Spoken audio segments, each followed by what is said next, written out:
News Talk on Samar News, your go-to podcast for the latest headlines and in-depth discussions. Join us as we unravel the stories that matter most, bringing you insightful commentary and expert analysis.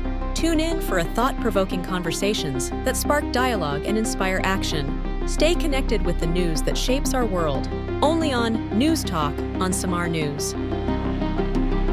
Welcome back, everybody, for another deep dive. This time we're looking at this pretty fascinating situation happening over in the Philippines. Yeah. Basically, there's this U.S. aid freeze that's kind of colliding with all of these programs they have going on over there for climate change. Yeah. And it's putting a lot of communities in a really tough spot. Right.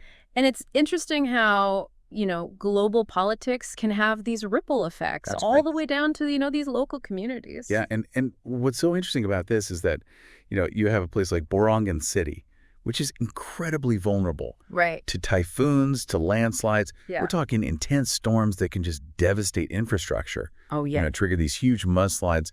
And Borongan really needs that investment in those climate resilience projects. Yeah. Early warning systems, stronger infrastructure, community training programs. For sure. To be able to, protect themselves. Yeah, absolutely. I mean, it's concerning, especially when you hear from people like the mayor of Borongan City, Jose Ivan Dianagda. Right. And he's having to scramble to find alternative funding. And he's even saying the program was timely in the wake of climate change, but if only we can afford to fund it. Wow. So, it makes you wonder, what does this say about the U.S.-Philippines relationship as a whole? Yeah, it definitely raises some questions about the current state of affairs. And it's not just about financial aid either, right? Yeah. I mean, this impacts, diplomacy, military cooperation between the two nations. Yeah, for sure. So this move could signal, potentially a shift in U.S. foreign policy in the region. Yeah. Which could have pretty big consequences for regional stability. So are we seeing like a potential weakening of ties then? Potentially, yeah. That's a little unsettling, especially when you consider how this is also impacting other cities like Tacloban. Right. Tacloban, the regional capital. Yeah, the regional capital, exactly. And they were benefiting from two specific U.S.-funded programs. One was Urban Connect, Okay. which focused on improving urban planning. Okay. So things like land use, even like digitalizing business permits to make the city run more efficiently. Wow. And then the other one was Cities for Enhanced Governance and Engagement, Okay. or CHANGE. Okay. And that one provided training and resources to local communities to be more involved in governance and disaster preparedness. Got it. So both of these programs were making some good progress, and now their future is uncertain. It's kind of disheartening to think about all this work that could be stalled because of this. But on the other hand, Borongan City's response to this has been pretty amazing. They're not just sitting back and waiting. They're actively looking for alternative solutions. Borongan's response is fascinating, isn't it? Yeah, it is. It makes you kind of question the effectiveness of these traditional top-down aid models. Yeah. Could this be a model for other vulnerable nations? Right. Demonstrating how local initiative can drive change even when you have these global setbacks. Yeah, for sure. It's something to think about, for sure. Yeah. And they've been so resourceful in finding these new partnerships. Absolutely. It seems like they're taking this as an opportunity to diversify their support network. Exactly. Yeah, they've managed to secure funding from Bloomberg Philanthropies for youth-led climate change programs. Okay. From the Japan International Cooperation Agency for Water Security Projects. Wow. And even from the Korean International Cooperation Agency. Okay. For broader climate change adaptation initiatives. So they're really taking this multi-pronged approach. So let's unpack this a little bit. Okay. I mean, there's a lot going on here. We have this aid freeze that's causing all this disruption, but at the same time, Borongan is stepping up. Right. Forging new partnerships. It's complex. It really is. Yeah, it's like we're watching this microcosm of this larger global challenge play out right in front of us. Yeah. And it begs the question, is this a glimpse into the future of climate action? It makes you wonder if these traditional aid structures are becoming less reliable. Right. What does that mean for all these countries on the front lines of climate change, especially the ones that don't have a lot of resources? Absolutely. Are we shifting towards a more decentralized, multi-stakeholder approach? That's a huge question, and one we need to consider very carefully because, this situation in the Philippines is making us reevaluate all of our assumptions about how we address climate change on a global scale. Right. And it's not just about money, right? It's about power dynamics. It's about local empowerment, building resilience from the ground up. It seems like the U.S. Ambassador, Mary Kay Carlson, is trying to, address some of these concerns. She's been saying that the Philippines is still a key partner for the U.S., even with this aid freeze. Right. And her recent visit to Negros Occidental and her meeting with Governor Eugenio Jose Lacson is a good example of that. Okay. It seems like she's trying to reassure local leaders that this isn't the end of the relationship. So what did she actually say during that meeting? Well, according to reports, she told them, "Do not be afraid about the suspension of assistance. It will come back. It's more of an assurance of friendship. The bond between the United States and the Philippines will still be there." So she's saying all the right things. Yes, she is. But it's interesting, her words are expressing a desire to maintain ties, but the reality is that the concrete support is being pulled back. Exactly. Actions often speak louder than words, right? Right. And take those water projects in Negros Occidental, for example. Yeah. What exactly were they trying to achieve with those? Right. Were they about providing clean drinking water or irrigation or something else? Yeah, and how does their potential suspension play into the whole picture of climate resilience for that region? Those projects were multifaceted. They were aiming to improve both water access and irrigation systems, which are essential, for public health and agricultural resilience in the face of climate change. So their potential suspension raises questions about, is the U.S. really committed to supporting these crucial areas? Yeah. Despite what the ambassador is saying. Exactly. It makes you wonder about the real impact of this aid freeze and whether these reassurances are enough to maintain that trust and cooperation. Right, because the tangible support seems to be dwindling. Yeah, it's a lot to think about. It is a lot to think about. The situation is so complex. It There is. are no easy answers.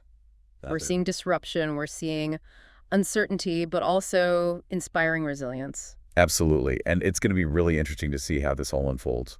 Yeah, and that's something we'll continue to explore in our deep dive. But for now, let's take a step back and consider the bigger geopolitical context. Okay. What does this aid freeze tell us about U.S. intentions in the region, and what could the consequences be for the Philippines and its neighbors? Yeah, to really understand what this aid freeze means, we need to kind of zoom out and look at the bigger picture. The Philippines is in a really strategic location in the Indo-Pacific region. Right.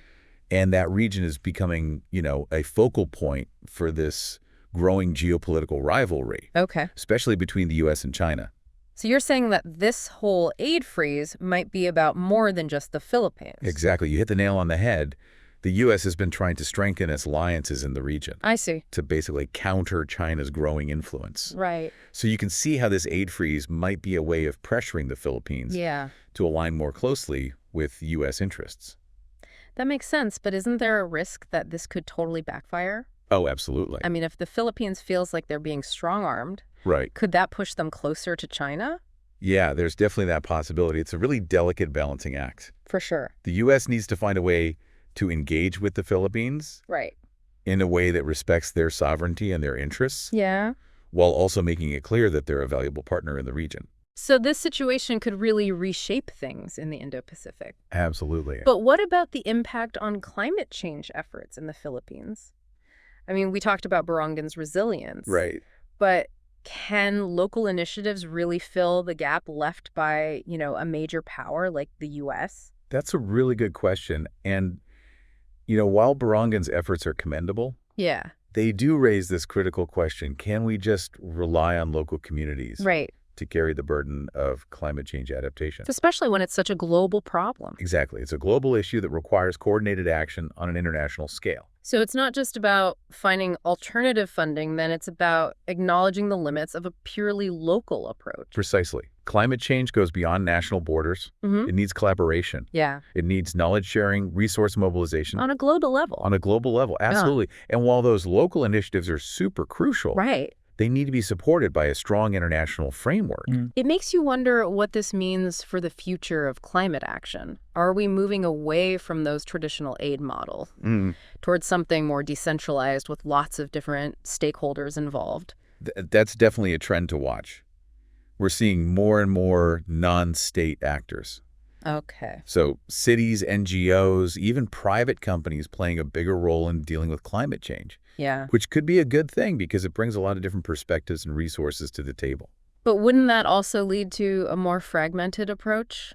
It could. I mean, how do we make sure all of these different groups are working together effectively? That's the challenge, right? Right. We need to build effective mechanisms for coordination and collaboration. Yeah. And it also brings up questions about accountability. Right. If we can't rely on those traditional aid structures as much, Yeah. how do we know that resources are being used well and that vulnerable communities aren't being left behind? These are tough questions. No easy answers. Not at all. It seems like this situation in the Philippines is really forcing us to rethink how we approach climate action as a whole. It really is, and it highlights how interconnected these issues are. Right. Climate change isn't just an environmental problem. Right. It's tied in with geopolitics, with development, social justice, global governance. Yeah. We can't address one without thinking about the others. Okay, let's bring it back to the Philippines then. Okay. We've talked about the big picture stuff, but what are the specific challenges and opportunities for them in this new landscape? Well, the Philippines is especially vulnerable to climate change impacts. Okay. They're really exposed to sea level rise, extreme weather events, changes in rainfall patterns, Right. all of which threaten their economy, infrastructure, and people's livelihoods. And this aid freeze probably just makes those vulnerabilities even worse. Absolutely. It creates this funding gap for those crucial adaptation projects, Yeah. which leaves communities even more exposed to those climate risks. But we've also seen how resilient and resourceful they can be, like in Borongan. Right. So it's not all bad news, right? Definitely not. The Philippines has a long history of community organizing and disaster preparedness. Oh. And that experience is proving to be so valuable as they navigate this new reality. So they're using their existing strengths to adapt to these changing circumstances. Exactly. They're also leveraging their unique geographic position and relationships with other countries Okay. to diversify their support network. They're not just relying on the U.S. anymore. That's a good point. It seems like they're taking a more proactive approach Absolutely. and a more strategic approach to international relations, finding partnerships that match their own interests and priorities. Exactly. And this could be a positive development in the long run. Okay. It could lead to a more balanced and equitable relationship with other countries, Right. one that's not so dependent on those traditional aid structures. So while the aid freeze is definitely a challenge, Yeah. it's also creating opportunities for the Philippines to chart their own course. Both in terms of climate action and their place in the world. Precisely. It's a fascinating case study in adaptation and resilience Yeah. and the evolving nature of international cooperation in a changing world. It is, and it raises important questions about the role of these non-state actors. Right. We've seen how Borongan has partnered with organizations like Bloomberg Philanthropies and international agencies. Yeah. Is this a sign of things to come where cities and NGOs take a more prominent role in driving climate action?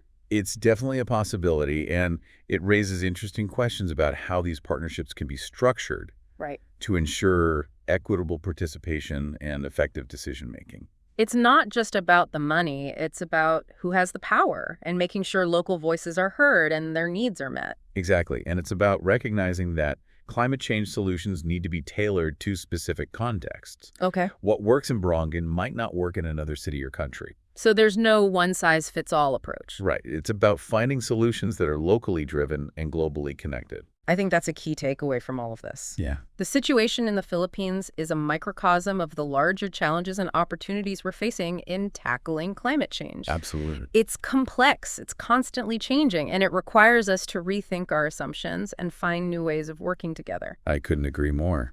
This has been a really fascinating discussion. Yeah, it has. We've covered so much from the immediate impacts of the aid freeze to the broader geopolitical and climate implications. Oh, sure. As we wrap up this deep dive, I'm left with this one question. What does all of this mean for the future of the Philippines? Yeah, it's really hard to say for sure what'll happen. It definitely seems like this whole situation is pushing the Philippines to a crossroads. Right.